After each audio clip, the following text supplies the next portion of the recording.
why it's low nowadays. चल रहा है।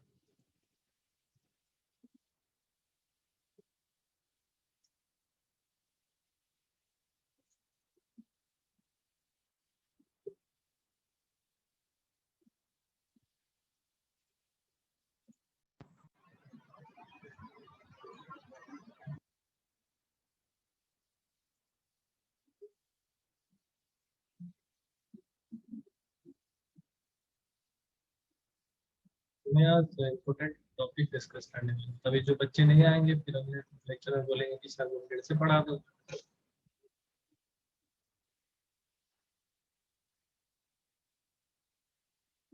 कब तक चलेगा?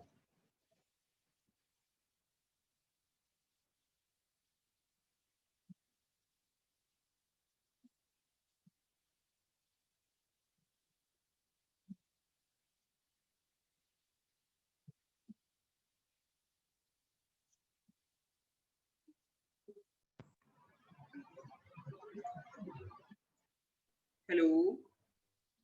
हाँ हेलो।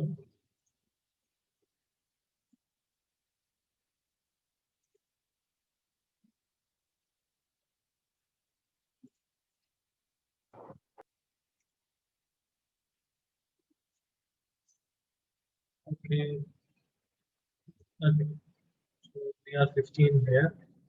सबने अपना नाम लिख दिया? If not then please write any.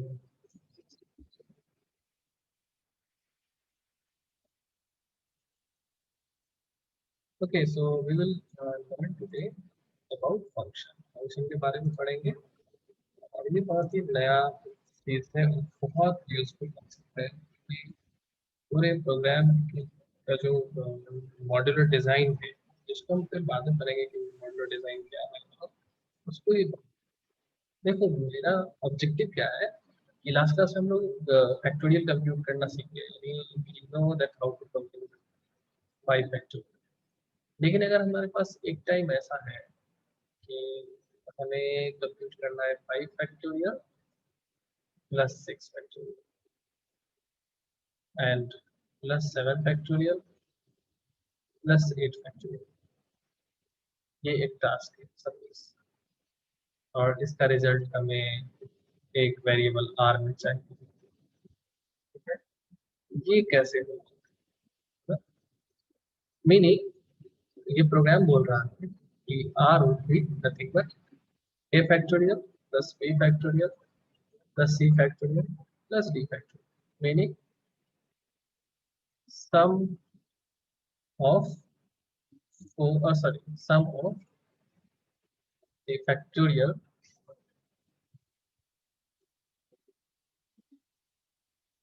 Of 4 numbers.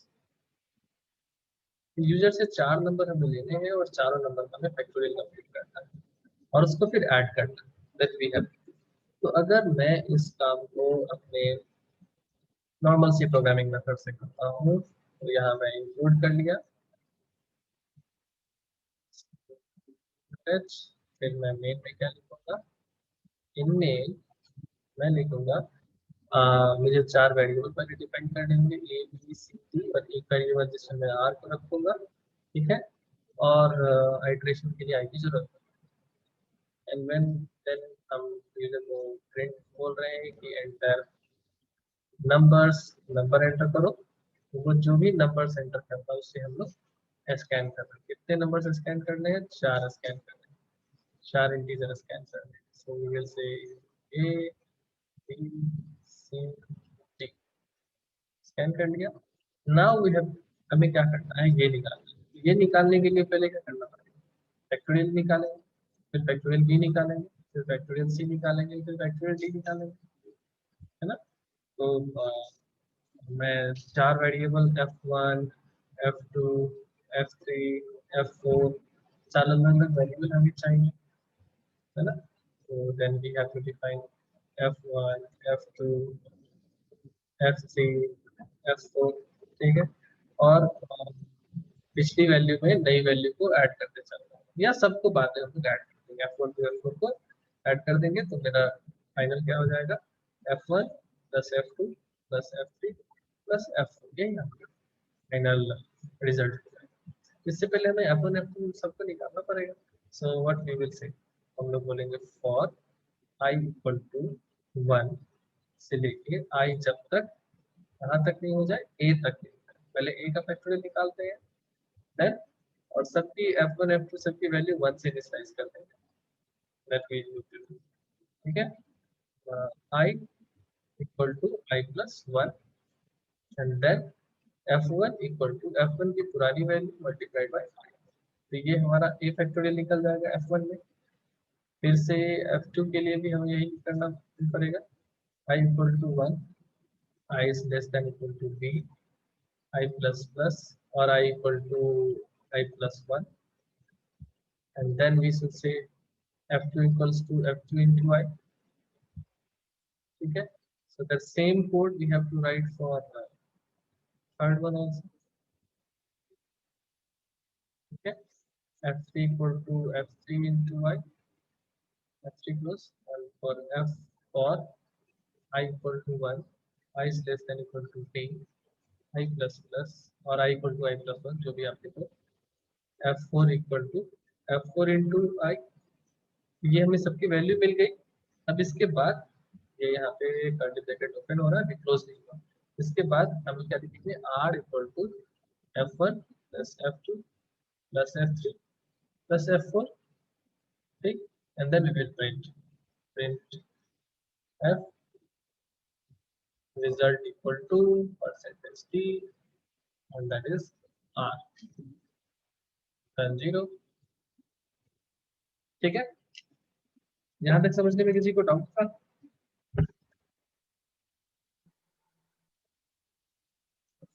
अच्छा, ये सब एक ही उसमें नहीं आ सकते हैं लूप में सारे एलिमेंट? यही देखेंगे एक लूप में कैसे लाएंगे। क्यों? क्योंकि एबीसीडी कोई भी 4 वैल्यू हो सकती है, कोई पैटर्न तो है नहीं हमारे पास कि फर्स्ट 4 नेचुरल नंबर का करना है। अगर फर्स्ट 4 नेचुरल नंबर का करना होता तो आसान था। फर्स्ट 4 नेचुरल नंबर का अगर ये निकालना हो, मीनिंग अगर ऐसा दिया होता हमारे प्रॉब्लम में कि r equal to 1 factorial 2 factorial 3 factorial 4 factorial और इस सब का सम, तो हम इसे पहले लूप में हम लोग क्या निकालते, बाहर वाले लूप में हम क्या करते, i equal to 1, i is less than equal 4, i equal to i plus 1 लिख लेते। अब i की वैल्यू को हम लोग यूज करते हैं अंदर वाले, for j is equal to 1 की फैक्टोरियल निकालनी है एंड j कब तक जाएगा, लेस और equal i j plus plus. अब हम यहाँ पे लिख लेते हैं f equal to f into j। तो यहाँ पे क्या होता, i की वैल्यू जब 1 होती तो j क्या क्या क्या वैल्यू लेता, 1 वैल्यू लेता और 1 की फैक्टोरियल निकाल देता f में। फिर जब i की वैल्यू हमारी 2 होती तो j क्या क्या वैल्यू लेता, 1 और 2 लेता और 1 और 2 को मल्टीप्लाई करके हमारा f निकाल देता। जब i की वैल्यू 3 होती तो j का क्या क्या वैल्यू लेता, 1 2 3, ये 1 2 3 3 वैल्यू अटेन करता इस मोमेंट पे। वेट मैं बोला तो उसका फ्लायर बनाकर कैसा है? कर दो, ये देख सकते हो लास्ट है पहले। और ये आपकी बात है कि खाना है एनवलप है। हाँ हाँ ठीक। तो j की वैल्यू जो यहाँ पे हमारी अगर i की वैल्यू सपोज हमारी 4 होती तो j की वैल्यू क्या होती, 1 2 3 4, यानी इस सबको मल्टीप्लाई करना होता या इसको मल्टीप्लाई करना होता है, इसको ये हम लोग देख चुके हैं कैसे करना है। तो अगर सीक्वेंस में होता तो ठीक है, लेकिन हमें ये नहीं पता है कि किस कोई भी यूजर हमें कोई भी 4 नंबर्स दे सकता है, तो हम उसको इस फॉर्मेट में नहीं इम्प्लीमेंट कर सकते हैं। अगर हमारा r is like 4 factorial plus 5 factorial plus 9 factorial plus 10 factorial, ऐसा कुछ दे देना। अगर एक भी गैप दे दिया, अगर कोई सीरीज नहीं है तो it's not at all possible by this method. तो ये जो है ये क्या हो रहा है, कोड रिपीट हो रहा है। तो जब ऐसी सिचुएशन में, जब पहली बात तो हम लोगों ने लास्ट लेक्चर में देखी थी कि कोड रिपीट को सॉल्व करने के लिए हम लोग लूप यूज करते हैं। अभी भी हमें कोड रिपीट की फिर भी यूज हुआ है जो कि लूप सॉल्व नहीं कर सकता है। तो then we have some option to do this, क्योंकि इतना रिपीटेशन तो संभव नहीं है ना, क्योंकि अगर हमारा रियल लाइफ एग्जांपल से इस टाइप के बहुत सारे प्रॉब्लम्स आएंगे, और यहाँ पे 4 है तो ठीक है, अगर यहाँ पे सर वॉइस टर हो रही है आपके बीच में।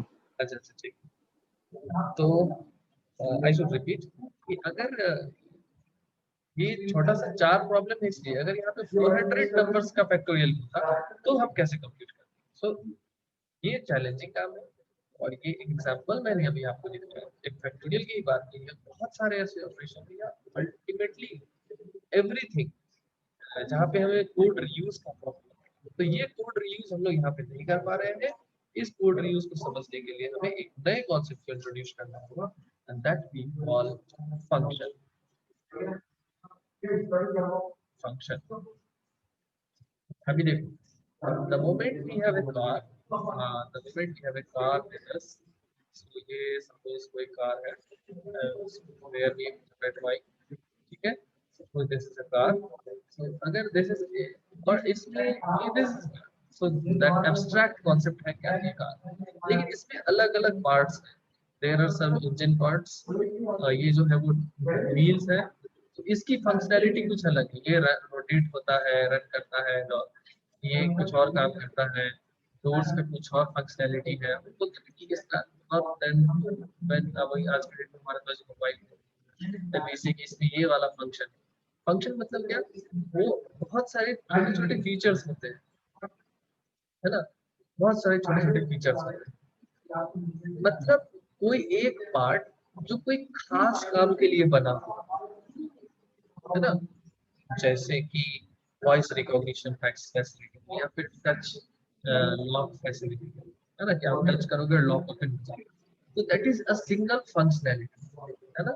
जब वो फंक्शन होता है तो फंक्शन भी कोई खास तरह का काम करने वाला एक ब्लॉक, ठीक है। अभी देखो फंक्शन लिखते कैसे हैं, ये जो दिक्कत थी ना, इस दिक्कत को फंक्शन ही एक ऑप्शन है जो शुरू। तो पहले मैं एक छोटे से प्रॉब्लम पे फंक्शन बना के दिखाऊंगा, फिर मैं इस प्रॉब्लम पे, अगर इस क्लास में टाइम मिला तो ठीक, नहीं तो अगली क्लास में हम लोग इस प्रॉब्लम को फंक्शन के थ्रू सॉल्व करेंगे।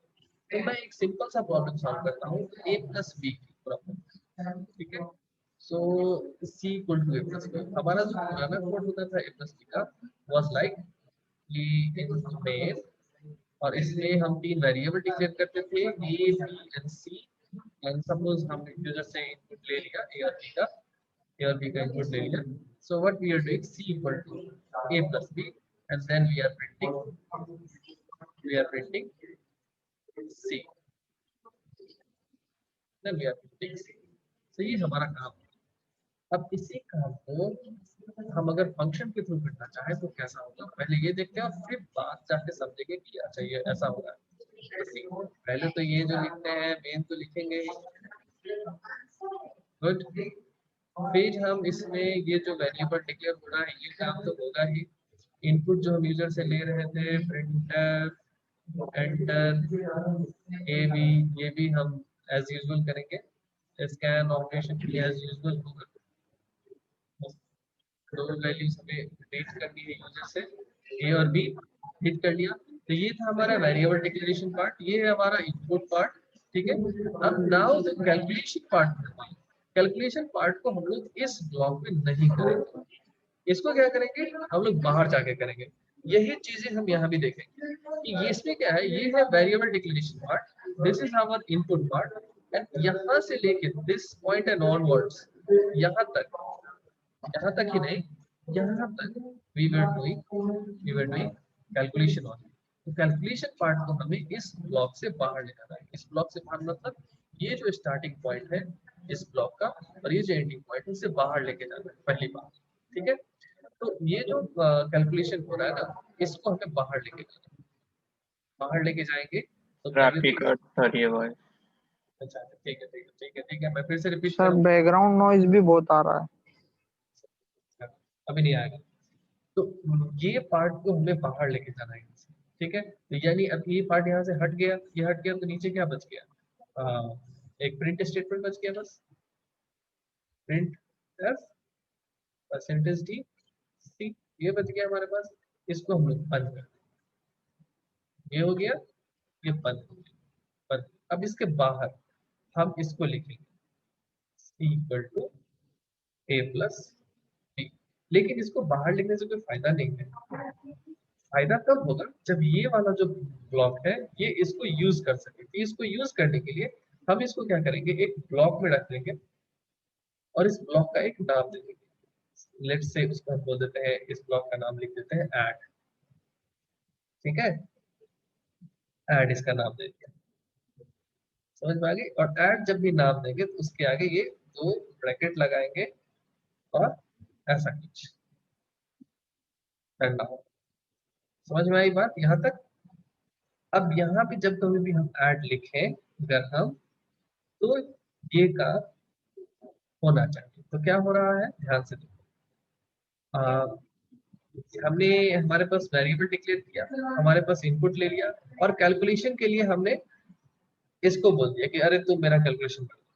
ठीक है, और कैलकुलेशन करके उसने मुझे सी की वैल्यू दे दी, अब मैं उसे प्रिंट कर दूँ। तो ये यहाँ इसको बोलते हैं फंक्शन कॉल, इसको बोलते हैं function. This is function, so this is function, और इसको बोलते हैं फंक्शन कॉल। फंक्शन कॉल कितना स्ट्रेट फॉरवर्ड है ना, इसको कॉल करना, इसको बुलाना जब मुझे जरूरत है। तो ये वो ब्लॉक है, इस ब्लॉक का क्या नाम है, ऐड। इस ब्लॉक को मैं तब बुलाऊंगा जब मुझे ऐड करने की जरूरत पड़ेगी। ठीक है, तो अब मैं, ये बात समझ में आ गई फंक्शन कॉल क्या होता है, ये फंक्शन है, ये बात भी हमें समझ में आ गई। अब मैं इस प्रोग्राम को थोड़ा परफेक्ट बनाऊंगा। ठीक है, क्वेश्चन है क्या, is it similar to switch? नहीं नहीं सर, ये स्विच के जैसा नहीं है, ये पूरा टोटली डिफरेंट कॉन्सेप्ट है। ठीक है, अभी मैं इसको थोड़ा सा परफेक्ट बनाऊंगा। परफेक्ट बनाने का क्या मतलब है, अब इसमें डिमेरिट पूछते हैं क्या। पहली बात, ये जब डिफरेंट ब्लॉक है, मैं इसको पूरा करेक्ट कर ले रहा, देखने में तो दिख नहीं रहे अच्छे से, जस्ट यूज इरेजर बस एंड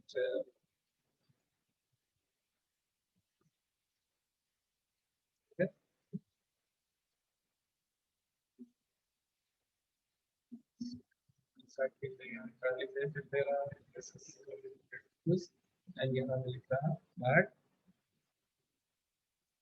ये दोनों ब्रैकेट देना जरूरी है, then open, then we are writing c equal to a plus b and then we are closing it. ठीक है, this is a function which we are calling. अब problem क्या क्या है, ये जो ब्लॉक है इसको देखो, ये वाला ब्लॉक तो यहाँ बंद हो गया। और सी प्रोग्रामिंग क्या कहता है कि ये जितने भी वेरिएबल है वो सारे इस ब्लॉक से इस ब्लॉक के अंदर ही विजिबल है, इसके बाहर ही विजिबल है ही नहीं, इसके बाहर इसको कोई देख ही नहीं सकता। ये बहुत इंटरेस्टिंग कॉन्सेप्ट है सी प्रोग्रामिंग, है ना, कि जो भी वेरिएबल डिक्लेयर किया, 3 वेरिएबल डिक्लेयर किया, इस तीनों वेरिएबल को इससे बाहर कोई देख ही नहीं सकता। जब नहीं देख सकता है तो इसको ये कैलकुलेट कैसे करेगा, मुश्किल है बात। तो इसके लिए हमें थोड़ा सा मॉडिफाई करना पड़ेगा। मॉडिफाई क्या करना पड़ेगा, यहाँ पे हम जब इसको कॉल करेंगे तो हम इसको दोनों वैल्यू देंगे। मान लो तुम अपने दोस्त को बोल रही है, तुम्हारा फ्रेंड, उसको बोला कि तुम मुझे ना 15 और 169 को ऐड करके दो। तुम उसको ऐसा तो नहीं बोलेंगे कि चलो मेरे पास 2 नंबर है उसको ऐड करके दो, ऐसा तो नहीं बोलेंगे ब्राइटली। वो क्या ऐड करके देगा, तो कुछ भी नहीं देगा। तो we you have to tell him ये 2 नंबर को ऐड करके देगा, बताओ। तो तुम उसे क्या करते हो, यहाँ पे वर्ड पासिंग, तुम उसको 2 नंबर यहाँ से दे रहे हो, क्या दे रहे हो, ए और बी, उसको तुम यहाँ से दे रहे हो कि अभी ऐड करो ए बी को। तो यहाँ जब ए और बी को तुम थ्रो कर रहे हो, अब इसको इस तरह से समझो, जब तुम कहीं कोई चीज थ्रो करते हो तो उसको कैच करने वाला भी कोई ना कोई होना चाहिए, है ना। Suppose you are throwing 2 numbers, 2 number तुम अपने फ्रेंड को थ्रो कर रहे हो, तो यहाँ भी कोई उसको कैच करने वाला बॉक्स होना चाहिए। अच्छा, जितनी बड़ी चीज फेंक रहे हो उतना ही बड़ा बॉक्स भी होना चाहिए कैच करने के लिए। ठीक है, तो यहाँ भी हमारे पास इस, ये जो 2 नंबर है, ये 2 नंबर एक्चुअली ए बी, तो यही यहाँ से यहाँ तक इसका विजिबिलिटी खत्म हो जाता है, ए बी को तो ये देख सकता नहीं। तो ये क्या करता है, अपना 2 वेरिएबल क्रिएट कर लेता है, एक्स और वाई। जितने यहाँ पास होंगे उतने ही वेरिएबल यहाँ क्रिएट करेगा, और जिस टाइप का वेरिएबल ये होगा उसी टाइप का वेरिएबल यहाँ क्रिएट करेगा। अगर ये फ्लोट होगा तो यहाँ भी फ्लोट क्रिएट करेगा, अगर ये इंटीजर है तो यहाँ भी इंटीजर क्रिएट करेगा। तो यहाँ क्या हो रहा है, तुम दो इंटीजर वैल्यू उसको दे रहे हो, ये क्या करेगा, दो इंटीजर वेरिएबल डिक्लेयर कर लेगा। ऐसा करते ही क्या होगा, ये जो दोनों वैल्यू इसमें रहेंगी वो इसमें आ जाएगी। अब इसको थोड़ा और डिटेल में समझते हैं।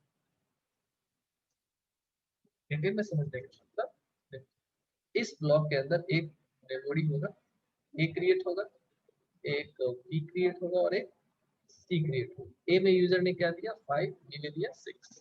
ठीक, अभी ये ए बी तो ये देख नहीं सकता है, तो तुमने क्या किया, उसको ए बी पास किया। ए बी पास करने का मतलब तुमने 5 और 6 इसको भेजा, 5 6 भेजा। तो यहाँ पे जब ये डिफाइन किया ना एक्स वाई, तो एक एक्स बन गया और एक वाई बन गया। एक्स में 5 आ गया और वाई में 6 आ गया। ऐसा नहीं कि कोई भी किधर भी चला जाए, फर्स्ट वाला फर्स्ट में आएगा, सेकंड वाला सेकंड में आएगा, लाइक दिस। इसमें आएगा और ये इसमें आएगा। दिस इज द, अब जब तुम्हारे इसके अपने वेरिएबल में वैल्यू आ गई, तब ये कैलकुलेशन तो कर ही सकता है। हाँ, तो अब ये कैलकुलेशन करेगा। ठीक है, ये क्या करेगा, एक्स वाई को ऐड करेगा। तो ए बी को हमें हटा देना है। एक्चुअली हमें इससे नहीं मतलब है कि हम ए बी को ऐड कर रहे हैं, हमें इससे मतलब है कि हम वो नंबर जो हमें मिल रहा है उसको ऐड कर रहे हैं कि नहीं कर रहे हैं। ठीक, क्या करेगा, एक्स प्लस वाई तो कर देगा, लेकिन एक्स प्लस वाई को कहीं सेव करना पड़ेगा। सेव करने के लिए ये वेरिएबल डिक्लेयर करेगा अपना जेड, और जेड में सेव कर लेगा एक्स प्लस वाई। ये तो सिंपल बात है, ये तो कोई नई बात यहाँ पे मैंने बताई नहीं। बस नई बात मैंने ये बताई कि ये एक फंक्शन है, फंक्शन में क्या, ये एक फंक्शन कॉल है। यहाँ फंक्शन कॉल के समय जो हमें जितने वेरिएबल भेजते हैं उतने वेरिएबल हम यहाँ पे कैच करते हैं। ये वेरिएबल का टाइप जो होता है यहाँ वाले वेरिएबल का वही टाइप होता है। ठीक है, और ये यहाँ पे जितने भी वेरिएबल है इस ब्लॉक में, उसको बाकी का कोई दूसरा देख नहीं सकता है, इसीलिए हम लोग यहाँ पे नया वेरिएबल डिक्लेयर कर रहे हैं। अब ये बात तो समझ में आ गई कि यहाँ की वैल्यू यहाँ पे पहुंच गई है ना। अब ये जो जेड की वैल्यू है वो यहाँ कैसे दिख पाएगा, क्योंकि ये भी फंक्शन जो है, ये जो ब्लॉक है मेन, ये तो ऐड की वैल्यूज को वेरिएबल को देख नहीं सकता है, और जेड क्या है, ऐड की अपनी वेरिएबल है, इसको तो ये देख नहीं सकता है। तो ये वैल्यू कैसे यहाँ पे पहुंचेगी। So that is the concept of return. Return क्या करेंगे हम लोग, जेड करेंगे, जेड की वैल्यू को रिटर्न भेजेंगे, वापस भेजेंगे। लेकिन जब हम वापस भेजेंगे तो वापस भेजते समय होता क्या है कि वो वैल्यू, ये जो हमारी ऐड है इसको रिप्लेस कर देता हूँ। तो इसको रिप्लेस करके जेड की जो वैल्यू होगी 11। जब ही उन्होंने जेड क्रिएट किया तो ध्यान देना है, यहाँ भी एक जेड क्रिएट हो जाएगा और ये लाइन एग्जीक्यूट होते ही 11 आ जाएगा, और हम 11 रिटर्न कर रहे हैं। जब 11 रिटर्न कर रहे हैं तो इस लाइन को रिप्लेस करके 11 लिख जाएगा। लिख जाने से सी की वैल्यू तो नहीं बदल गई, सी की वैल्यू तो वही की वही रही। तो हम क्या लिखेंगे, सी इक्वल टू दिस। मतलब अब क्या होगा कि इसकी वैल्यू क्या होगी, जो ये रिटर्न करेगा, यानी 11 रिटर्न करेगा तो ये पूरा लाइन रिप्लेस होकर क्या हो जाएगा 11। 11 C equal to 11। Now you can print C. एक और पॉइंट जो इसमें ऐड करना है मुझे, कि ये हमें बताना पड़ता है, यहाँ हमें लिखना पड़ता है ये जो फंक्शन है वो क्या रिटर्न कर रहा है, मतलब वैल्यू जो है वो किस टाइप का है। अगर इंटीजर टाइप का है तो यहाँ इंट लिखना। ठीक है, अभी हो सकता है आपके पास बहुत सारा कंफ्यूजन हो। ठीक है, मैं एक बार फिर से बता रहा, फिर आप हमसे पूछना कि इसमें सर ये बातें नहीं समझ में आई। तो हमने क्या क्या कहा, ये एक 3 वेरिएबल डिक्लेयर करें, इनपुट लिया, और c इक्वल टू क्या हो जाए, इस दोनों का एडिशन होता है, यही हमें रिक्वायरमेंट थी। तो हमने क्या लिखा, c इक्वल टू एक फंक्शन को कॉल कर दिया, अपने फ्रेंड को बोला, एक ऐड मेरा फ्रेंड है उसको बोला कि भाई ये दो नंबर ले और मुझे इसका वस्तु फाइनल आंसर देना। ठीक, तो वो फ्रेंड के पास चला गया, उसको वो दोनों ही वैल्यू उसने अपने बॉक्स में रख ली। उसकी बॉक्स की साइजेस क्या थी, जो जितना बड़ा मैंने नंबर दिया उतना ही साइज उसके बॉक्स का था। तो उसने अब मेरे दो नंबर्स को ऐड कर लिए और उस नंबर को क्या कर दिया, वहां से रिटर्न कर दिया। जब भी वो रिटर्न किया तो सी में वो वैल्यू चली गई। सी में वैल्यू जाने के बाद हमारी सी की वैल्यू प्रिंट हो गई। और ये याद रखना है कि वो जो फंक्शन होगा वो फंक्शन यहाँ पे अपने नाम से पहले एक टाइप लिखेगा। ये टाइप बताएगा कि ये फंक्शन किस टाइप की वैल्यू को रिटर्न कर रहा है। अगर इंटीजर रिटर्न कर रहा है देन ये यहाँ पे इंट लिखेगा। अगर जेड का टाइप, देखो जेड का टाइप में इंटीजर है ना, इसलिए इंटीजर लिखा। अगर जेड का टाइप फ्लोट होता तो यहाँ फ्लोट लिखते। ठीक, अभी हम लोग समझते हैं इस प्रोग्राम में कि कौन कौन सी चीज को क्या बोलते हैं। So this is known as, this is nothing but return type. तब आप लोगों को क्वेश्चन पूछने में आसानी होगी, ठीक है, इसलिए मैं लिख दिया। And this is known as function name, and this is known as parameters,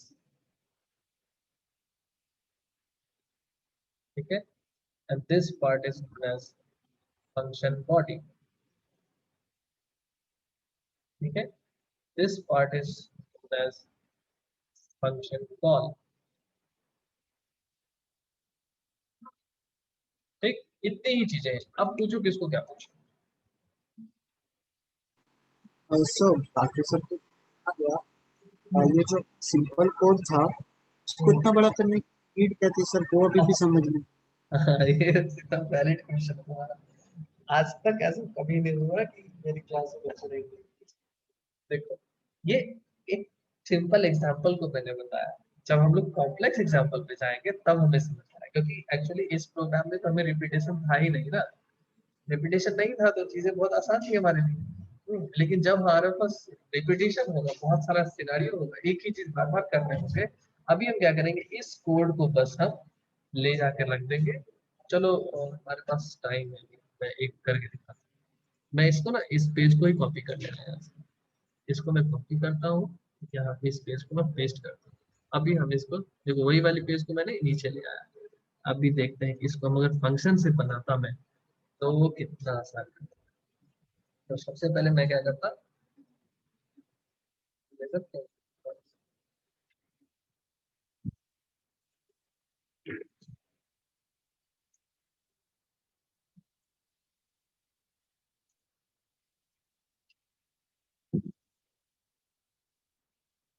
eraser कर करना।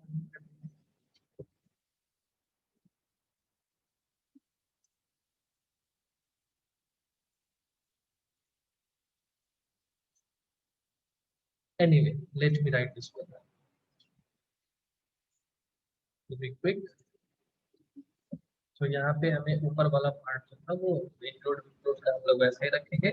मैं आपको बस मेन से लिख के दिखा रहा कि मेन फंक्शन करके क्या करता है। इन main we have to declare three variables a, b, c। और क्या क्या वेरिएबल डिक्लेयर किए थे, डी, एक आई ले लेता हूँ और एक रिजल्ट ले लेता हूँ, कुछ नहीं लिखना है। ठीक, यहाँ बहुत सारे F1 F2 F3 F4 अभी छोड़ देता है, ठीक है। सो फिर printf enter a B C d, user को बोल दिया। यूजर ने हमें बहुत सारी वैल्यू दे दी, सतीश, ठीक है, ए बी सी डी ये दे दिया। अभी हमारा क्या था, ये वाला पार्ट था, तो मैं अभी फैक्टोरियल निकालूंगा। यहाँ पे मैं क्या लिखूंगा, आर इक्वल टू एक फैक्टोरियल फंक्शन बना लूंगा, factorial of a plus factorial of b plus factorial of c plus factorial of d, ये लिख दिया। और लिखूंगा print printf percentage t r. अगर इतने छोटे कोड में ये पूरा पीछे वाला काम हो जाए तो कितना आसान होगा ना। तो मैं क्या कर रहा हूँ, ये जो काम रिपीटेडली हम लोग कर रहे थे इसको मैं छोटा कर, तो मैं जो फंक्शन बनाने जा रहा हूँ इसका मैंने नाम रखा है फैक्टोरियल, ठीक है, फैक्ट पैटर्न, इसका नाम रखा है फैक्ट। अब फैक्टोरियल फंक्शन जो है, फैक्टोरियल निकालने के लिए क्या चाहिए तुम्हें, बस एक नंबर चाहिए, वो नंबर जिसका तुम फैक्टोरियल निकालोगे, ठीक है, यही वो फंक्शन है, ये फंक्शन का नेम है और ये वो नंबर है जो हम पास कर रहे हैं बार बार। ये दूसरी बार फिर इसी फंक्शन को कॉल कर रहे हैं। तो एक्चुअली मुझे ये पहले लिखना नहीं चाहिए था ना, बाद में लिखना चाहिए था। तो कोई सा भी नंबर, सपोज यूजर ने मुझे कोई सा भी नंबर दिया, उसको मैंने एक्स में ले लिया। एक्स में लेने के बाद मैं क्या करता हूँ, फॉर लूप चलाया, i equal to 1, i is less or equal x, i equal to i plus 1, ठीक। और इसके अंदर मैं यहाँ इंट i और f को ले लिया, f इक्वल टू f या f की वैल्यू मैंने 1 कर दी, वही जो पुराना मेरा फैक्टोरियल का कोड था, राइट। अभी देखो, यूजर ने मुझे जो भी कोई नंबर दिया उसको मैंने x में लिया, और x का मैंने फैक्टोरियल कंप्यूट करके f में ले आया। अब मुझे क्या करना है, जब जब यूजर हमको कोई नंबर देगा हमें उसे क्या रिटर्न करना है, we have to return factorial, उस नंबर का फैक्टोरियल। तो ये हो गया तुम्हारे फॉर लूप का क्लोजिंग, और ये हो गया हमारे फंक्शन की क्लोजिंग। और since f is of type integer, इसका भी टाइप है इंटीजर। सो अगर ऐसा लिख देते हैं तो क्वेश्चन आ रहा है। सर एक बार वापस से समझा दो ये। हाँ हाँ समझाओ, एकदम समझाओ, you will upload the lecture. तो देख यहाँ पे हो क्या रहा है, अब इस पार्ट को भूल जाओ, यहाँ जो मैंने r इक्वल टू ये इतना लंबा स्टेटमेंट लिखा ना, इस पार्ट को भूल जाओ। हमें, मैं एक्चुअली अगर पॉसिबल हो तो इसको इरेज भी कर, इस पार्ट में इरेज कर देता हूं, इसके भी जगह पे, ठीक है। हम पहले फंक्शन बनाते हैं फिर देखते हैं कि उसको लगाना कैसे है, ठीक है। तो कोड रिपीटेशन जो पार्ट बना था उस पर मैंने ध्यान दिया, और उस पार्ट को हमने यहाँ पे लिख लिया।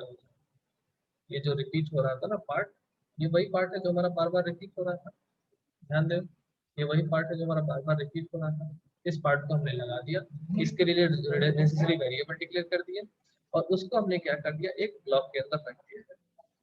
इस ब्लॉक का नाम हो गया फैक्ट।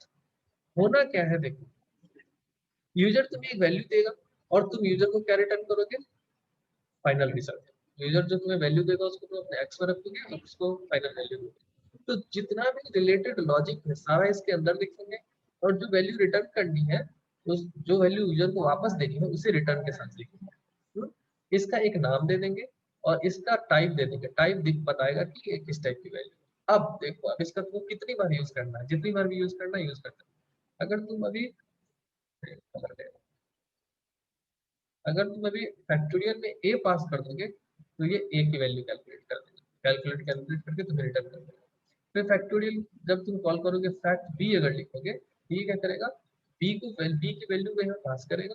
एक्चुअली यहाँ पे हमारे पास a b c d, suppose 2963, तो दूसरी बार क्या करेगा, 9 का फैक्टोरियल निकाल कर तुम्हें वापस करके देगा।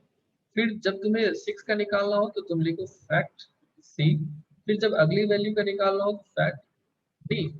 जितने भी सारी वैल्यू की वैल्यूज थी, अब यहाँ पे क्या हो जाएगा, ये लाइन हट जाएगा और इसके बदले जो इसकी वैल्यू रिटर्न करेगा ये वो आ जाएगी। तो सबकी वैल्यू क्या हो जाएगी, ऐड हो जाएगी, और ऐड होने के बाद हम उसको एक आर में रख लेंगे, आर को प्रिंट कर देंगे। कितना छोटा हो गया काम। तो सर यूजर जो भी इंटर करेगा वो एक्स में जाएगा। एक्स में क्यों जाएगा, यूजर कहाँ एंटर कर रहा है, यूजर तो यहाँ एंटर कर रहा है ना।